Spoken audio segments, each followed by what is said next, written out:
दर्शक बंधु आम्भे माने आम ओडिशार प्राचीन कीर्ति को बहुत भल पाऊ हेले एमिति किछि आम ओडिशार कारुकार्य अछि जोटा देखिबा पई देश विदेश लोक मैंने बहुत आसुचंती।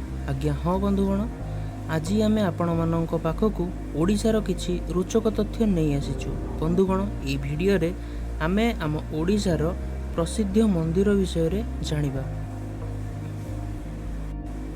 दर्शक बंधु, आमर प्रथम जिला होची पुरी।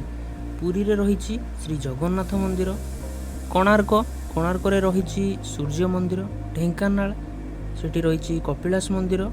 जाजपुर रे रहिछि बिरजा मंदिर। सोनपुर रे रहिछि कौशलेश्वर मंदिर। बालेश्वर रे रहिछि क्षीरचोरा गोपीनाथ मंदिर। झंकड़ रे रहिछि सारला मंदिर। भुवनेश्वर रे रहिछि धौलीगिरी एवं रत्नगिरी और ललितगिरी रे रहिछि बौद्ध विहार। भुवनेश्वर रे रहिछि लिंगराज मंदिर। बलांगीर रे रहिछि नृसिंहनाथ मंदिर। पद्मपुर रे रहिछि मल्लिकेश्वर मंदिर। मयूरभंज रे रहिछि खिचिंग मंदिर एवं कटक रे रहिछि बारवाटी दुर्ग। भुवनेश्वर रे रहिछि उदयगिरी। गंजाम रे रहिछि जौगड़।